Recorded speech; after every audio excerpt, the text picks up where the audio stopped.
this is called the Kechala journey, Kechala, Kachala, or there are many names. Actually, I'm going to list up a synonym. This is the Vajrayogini's paradise we are talking about. I want to talk about what is it. What is the Pure Land? Dakini is Pure Land. This idea of Pure Land, this is the sutra teaching as well. And I will talk a little more about that connection to that. This is the Kacho in Tibetan, K-A-C-H-O, Kacho. That Ka means sky, Ch means engage. Sometimes, dancer, sky, or the place or sphere, Kacho, is the Tibetan term translation of the Kechala. Kechala, Kachari, Dakini land, some other teacher translate just Dakini land, or Akanishta, that's a Sanskrit, Akanishta paradise, and Naropa's paradise, or Naropa's heaven, because this is the heaven or paradise of the Naropa's Vajrayogini. Then Okmin, that's another one. Okmin is the Tibetan rendering, translation of Akanishta, Omin, a lot of synonyms. This is basically referring to the Vajrayogini Heruka paradise. Each deities have his or her own paradise. The most famous one in sutra teaching is Amitabha's paradise, Amitabha Pure Land, and so forth. And also Tushta heaven, Manjushri Maitreya's heaven, Tushta. So when we do the Ganden Hagyama, Guru Yoga, that's Namatongkapa coming from Tushta heaven. So there are many heavens. So this idea of the Pure Land, I don't know what kind of image you have, but I grown up with this idea of Pure Land. Because in Japan, two strong traditions. One is, of course, Zen tradition, sitting and kind of direct awareness tradition. Then another one is called the devotional Buddhism, Amitabha Buddha's Pure Land, praying through devotion. So that as if Pure Land is out there. So that's the kind of idea. They pray to reborn in the Pure Land. In fact, we just meditate on emptiness. So if you are empty of any inherent existence, then other than you means the environment or appearance or world is empty of any intrinsic natures, then we can transform any way we want. No, that's kind of idea from the Buddhist pure perceptive theory. Outer Kachara is this world. We are talking about this world. Although doesn't say in the text. Most of people believe the Pure Land is out there somewhere, especially after we die. We want to pray to reborn in a Pure Land. Then we practice there. Reborn in the Pure Land doesn't mean you are completely fully awakened. But if once you reborn in the Pure Land, then you are guaranteed to get enlightened, to become a Buddha. So it's like a most conducive, no suffering, and you can practice completely. Everything is pure and so forth. Anyway, that's sort of idea. We are not negating that in terms of how it works in the Vajrayogini practice, tantric practice, is we are transforming this world. It's called outer Kachara, outer Dakini land. There are two levels. One is outer Kachara or Kechala, and another one is inner Kechala. Those are two levels. Then now we are talking about the outer one. We started talking about external Kechala. So external Kechala is accomplished by generation stage. Creation stage, first stage of Idan practice. If my mom or somebody came up to me, then ask me advice or something, then I wouldn't say pray to reborn in the Pure Land after you die. Mom, you do your best in this lifetime. Do your best, transform this life. That's the first advice we need to give ourselves. We are talking about this life. Although sounded like praying, there are lots of description, even, Vajra Yogini prayers, may I take me to somewhere, may I take me to your Dakini land after I die, or, all these as if somewhere else than this life. But we are talking about this one. That's one thing I wanted to come, although it's not written in the scripture, especially in the sutra teaching. And we are kind of switching a gear, so to speak. We are kind of cusp of sutra and tantra. Now we are moving into the tantra. The mechanism, how it works, is different from the sutra. Although tantra is based on sutra, we are not skipping that.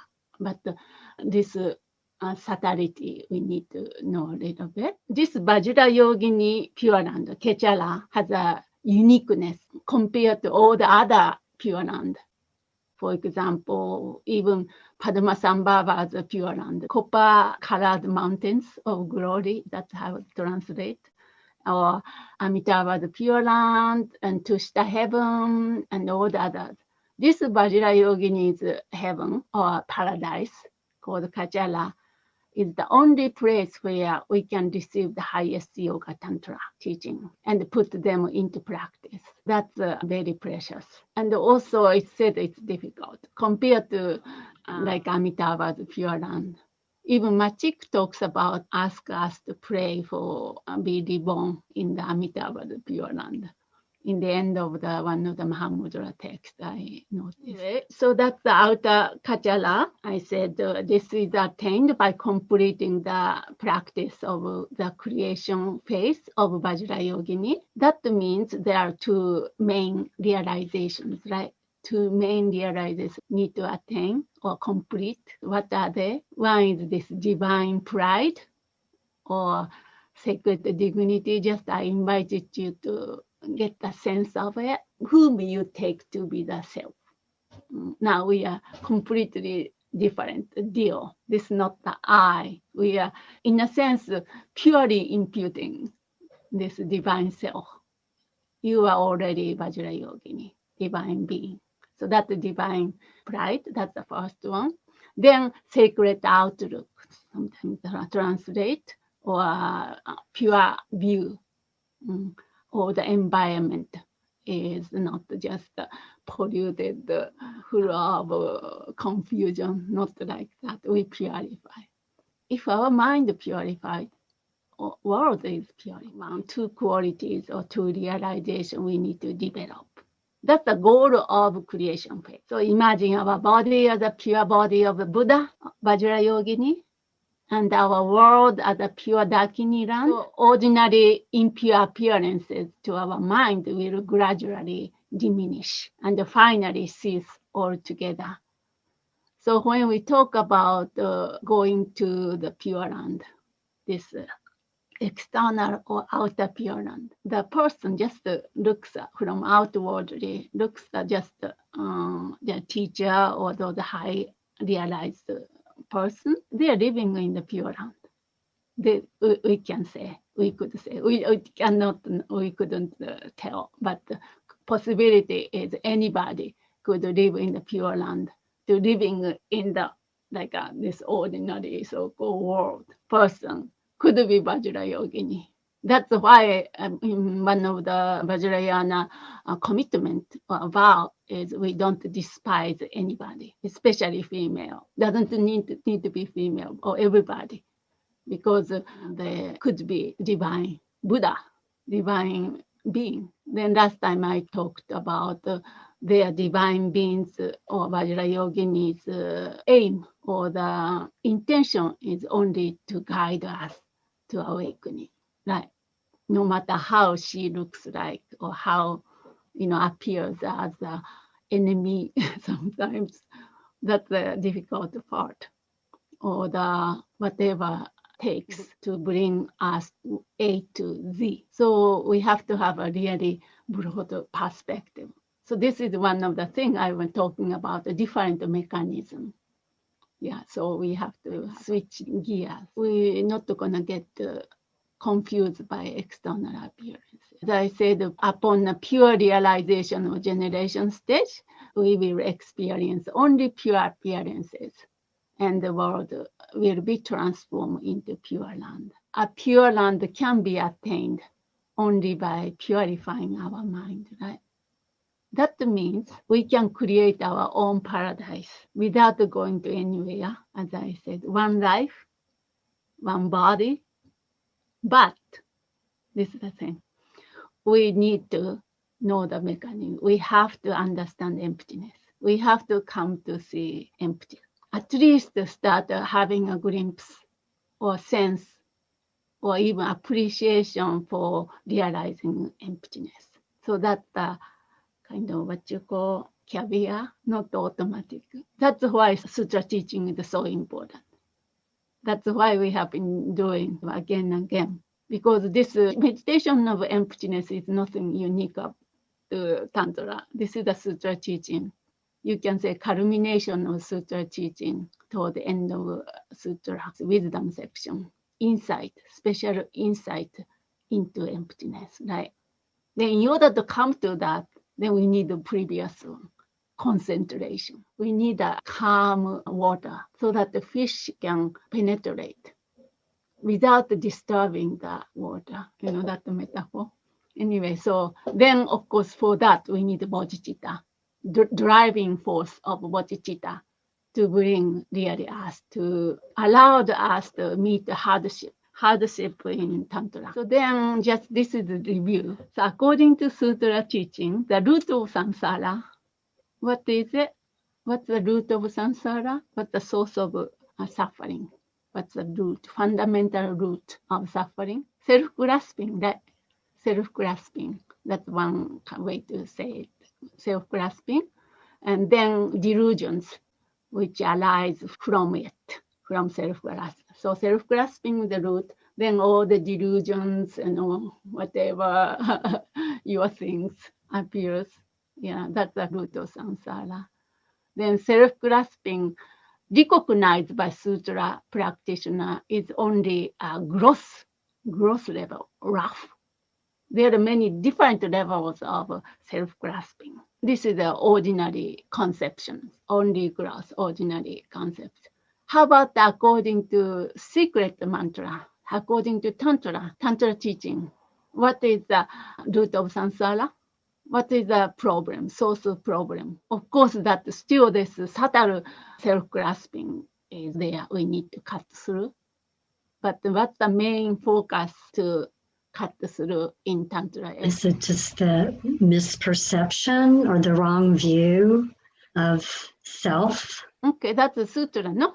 Sutra, we are trying to do this. For example, right now we did that. That is a case of I.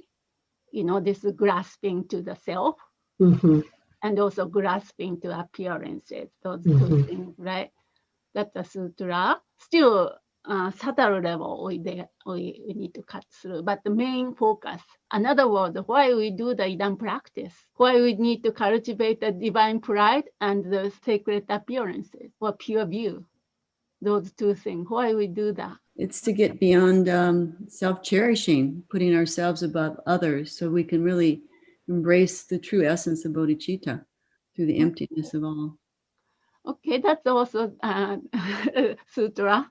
Sutra level, we need to really cut through the self-cherishing. But the real self-cherishing only can cut through based on the cutting through the self-grasping, because both are connected. So are you asking why we do generation stage? What's the goal? I guess I always thought it was to start losing our attachment to what appearances mean and things like that. So seeing essentially the divineness of every single thing and getting rid of the conceptions on this and that. Yeah, ordinariness.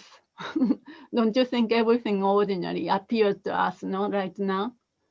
Ordinary me here, sitting here, ordinary, room here, and whatever. So that's the one. Ordinary conception, that in terms of perception, in terms of me, that's one thing.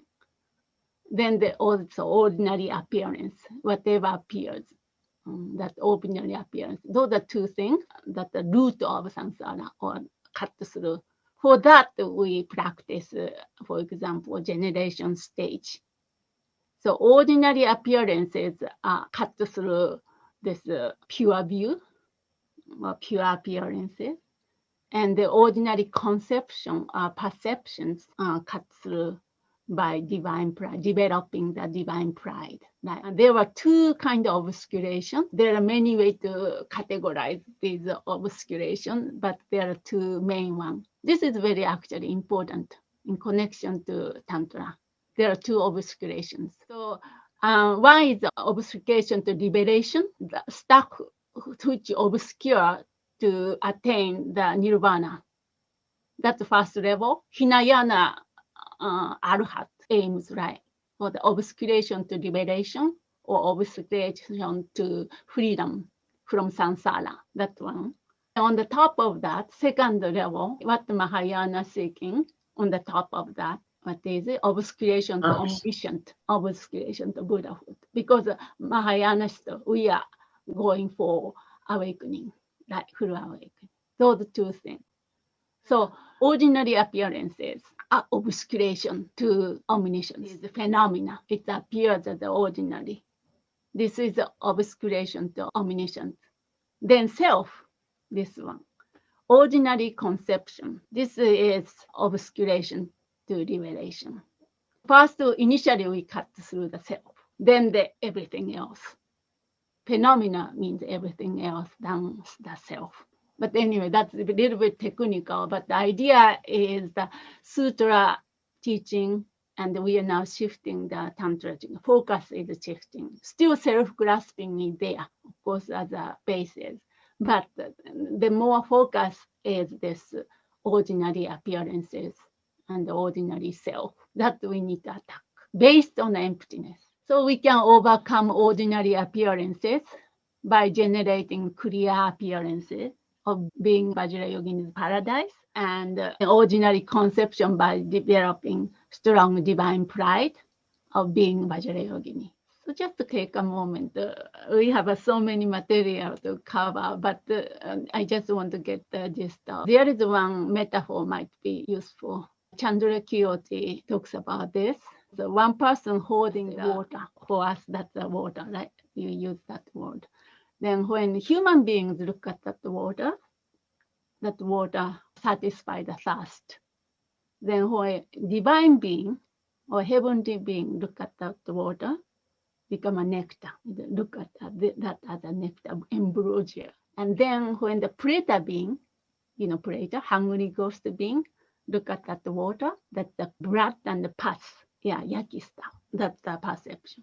What does that tell you, this metaphor? It's all in our mind. Mind, it's emptiness. It's symbolizing like emptiness. There's no such a thing, inherently existing things out there. So we need to apply everything, this in the guru thing too, in emptiness of guru. And then when our mind become more purified, then we see guru as even as a Buddha. That's what the text, scripture talks about, right? And also we apply that to the gift or offering. If we imagine this offering as a pure, abundant thing, then we accumulate tremendous karma. It's not about just the ordinary appearance out there. And some people suffer even exactly same water, even among human beings, exactly same event. Look at as a suffering thing or object of whatever. How to attain that outer Kechara, Pure Land? I just said that in general through generation stage, like practice of creation stage. But scripturally, I have to go over a little bit of how text describe. There are three kinds of practitioners. It's always said like something like that. One is possesses good fortune, and those with middling fortune, those with least fortune. we always want to be those who possess the great fortunes or great capacities. But that's one, the greatest one who practice the creation stage. How Vajrayogini practitioners who possesses great fortune attain outer kachari. In other words, obtain Vajrayogini Buddhahood, Vajrayoginihood with this body.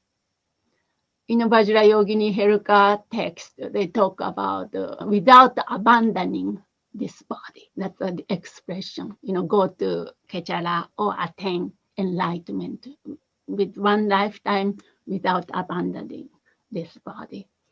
So we will talk more about that mechanism, how that's possible. But then maybe you can start getting a little sense of this emptiness. We are talking about before death. Like, of course, at the time of death, all these elements disintegrate. Then prana, which supporting delusions, disintegrate. Then prana started to really flow certain direction, and then facilitate the clear light mind of death actually naturally, automatically appears. But we are not waiting for that opportunity. That will come, but we are talking about this life right now, engaging in certain things, then we can go to Kacharananda. In other words, we can transform this world to the Vajrayogini paradise. Okay, so how we can do that?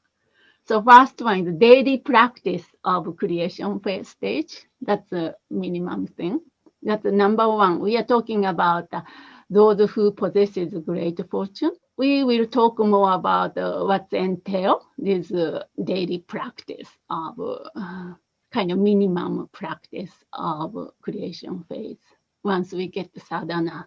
And reciting the 3 Om mantra, Vajrayogini mantra called 3 Om, because Om, Om, Om, because 3 mantra are combined. In general, we call it 3 Om, O-M, Om mantra.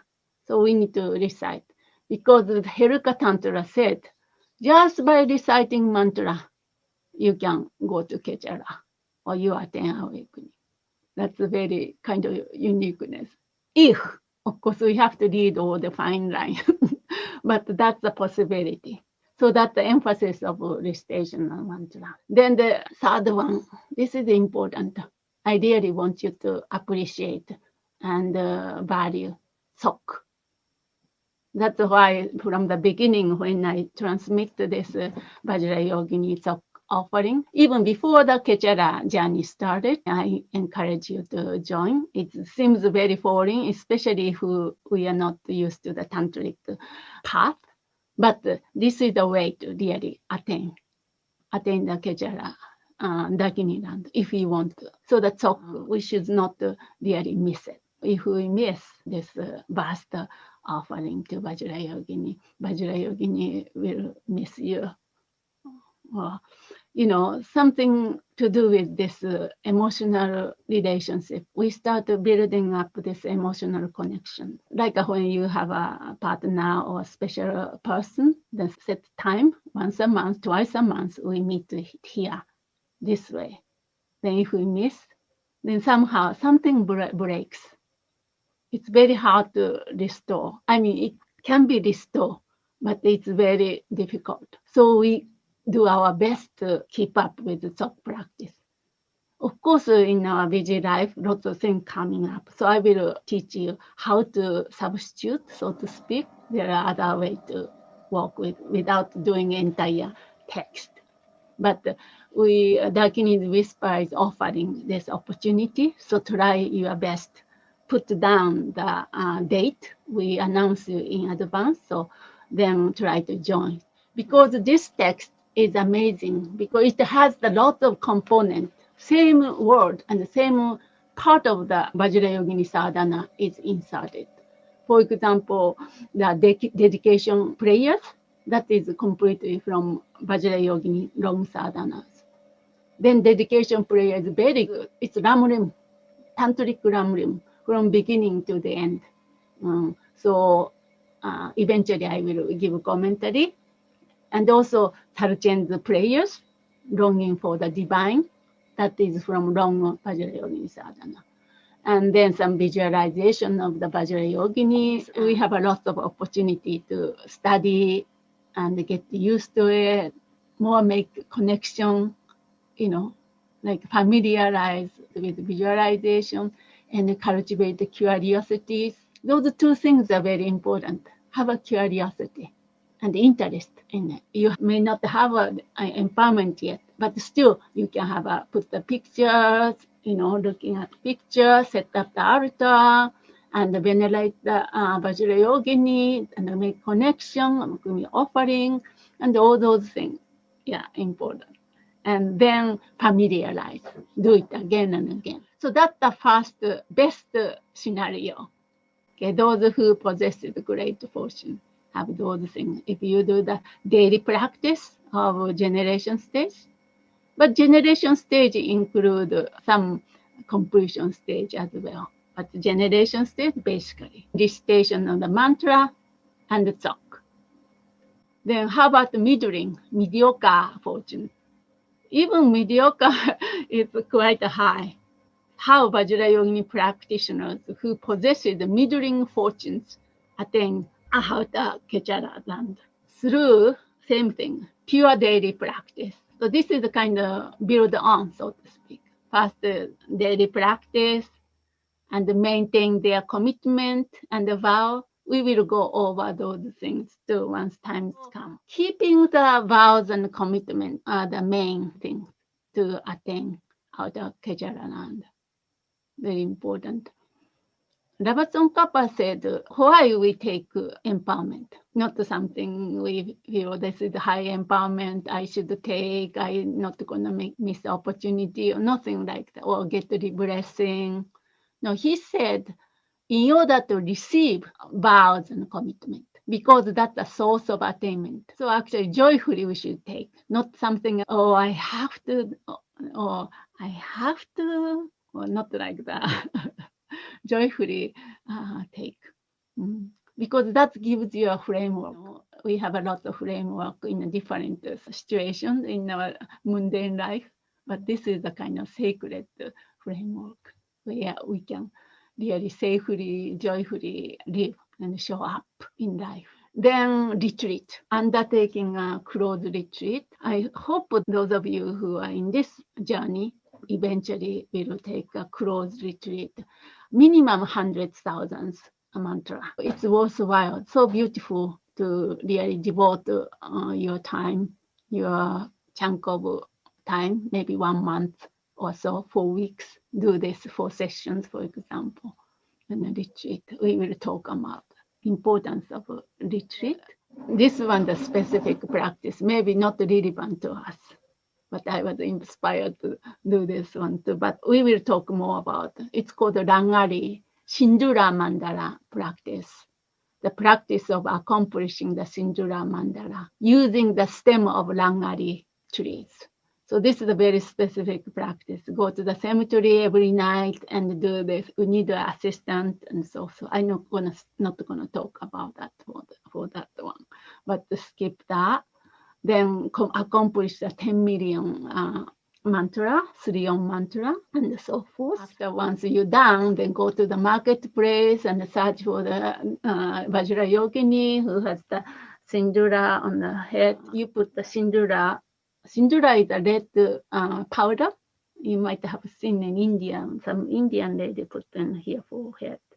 Okay, put that. Then have to carry the mirror after you practice. Then go to the marketplace, look for the Vajrayogini, which has a red one. That your sindura will transform to the Vajrayogini. But of course, if we have a narrow view about how Vajrayogini looks like, only the beautiful maiden, then you never meet the Vajrayogini. So as soon as you find somebody who has the sindura on the forehead, then look at yourself, then you will disappear. You're transformed. It's kind of mysterious, but that's sort of practice we have in this middling scope of fortunes. Then the third one is we couldn't make it in this life. It's possible, right? Third capacity or possesses the least fortunes. how to attain the outer Dakini is at the Bardo. At the time of death, once you die, then in the Bardo state, this expression is Dakini, come and hold your hand and take you to the Kechara land. So that's the thing. Then last resort, so to speak, is certainty within a 7 lifetime. If you make this connection here and practice sincerely in this life, then after at least 7 lifetimes, you accomplish the Vajrayogini Buddhahood. That's why there are lots of prayers. One dedication prayer at the time of death, may you take me to the Kechara land, may you take care of me, may you embrace me, and all this expression. But thing is, when we become, again, emotional connection, deep connection with Vajrayogini in this lifetime, at the time of Bardo, or during the Bardo time, Bardo is like a dream. It's uncontrolled because only mind, right? Mental body, right? Wherever your mind goes. So if we habituate it or the other ordinary thing, you can look at your own dream. Do you remember, first of all? Or maybe sometimes we have a nice dream, but that's it. There's no control usually. So, but then if we habituated the Vajrayogini, make a connection, once you die in the variable state, somehow something shift, and then your mind become bring to the next rebirth, like a good rebirth, no suffering. I don't know. I don't remember my Bardo time, so I'm just guessing, just from that theory. That makes sense to me.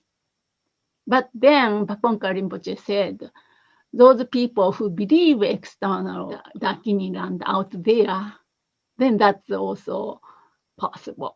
That's kind of skillful mean as well. Like in Japan, I grown up, people go to temple to pray for being reborn in the Pure Land, Amitabha Pure Land. Right? Those people, their mind started to purify by doing that with devotion, pure devotion. Once the ego started to melt, that's my way of interpreting. But then what happened ultimately, same thing, which is this emptiness of the self, emptiness of phenomena, appearances. Then completely surrendering, submitting to this paradise they long for. Then automatically go. There are lots of pictures too. I grown up looking at those paradise, Amitabha's paradise pictures. Take a moment to kind of soak in, and let's open up to a little bit of a chit chat. What do you think about this Kechara? I'm thinking about all of the things that you talked about in terms of attaining the outer Kechara land, so I guess this is kind of a question maybe that I'm having. The practices for transforming the external world into the Pure Land, but I need to purify my mind first, right? 2 generation stage we are talking about. And also we're just scratching the surface. Okay. There are lots of depths to it. For example, transforming the 3 death, Bardo, and the rebirth into the 3 Kaya, Buddha's body, and so forth. That's the main practice we do one of the main practice we do in generation stage. Yeah, I interrupted your question, I think. Anything? Essentially, my question is both the practice of divine pride and sacred view both consider generation stage practices? Okay. First phase. Then completion stage, why it said completion? We are completing that assimilation. We are imagining, but what happened in the completion stage, actually that happened. Because now prana is supporting that. So it's very important. So that's why I'm emphasizing this connection of the mind and the prana from the beginning, day 1 of Dakini's whisper. So this is a kind of key to really transforming.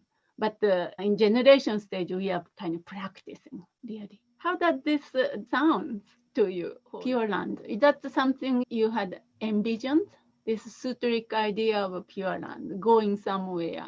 Even you thought that's just fantasy, just an idea? I think initially that was how I thought of it, like going somewhere, because I was raised Christian, right? So the verbiage of like heaven and going to the sky, that kind of brought it up for me, like, oh yeah, that's right, I remember my grandpa preaching about that, right? But how you explain it is more attainable. It's not like a big pie in the sky. I don't know how many of you were raised Christian, but that's just what I think of. So you kind of brought it down to a different level, actually. I was just really resonating with what you just shared, because I think with the Christian tradition, there's that emphasis on the transcendentalism, and sort of going out there. And what I really feel with a lot of these practices is right here, right now, embodied awareness, which I think is the teaching that you say over and over.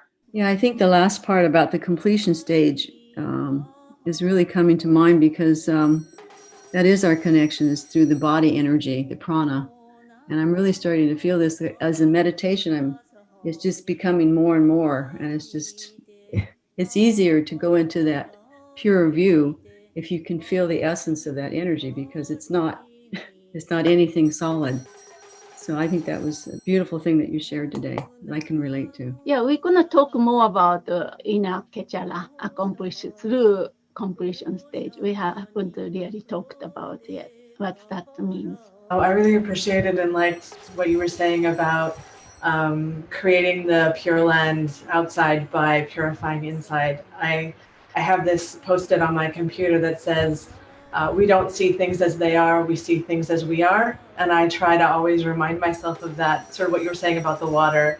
I think that's how I heard it and interpreted what you said. And I really love that teaching and the way that you were expressing it about purifying ourselves to purify our vision. I thought that was quite powerful for me. Just 1 minute, talk, simmer yourself in your own experience, whatever might be, before we depart this session.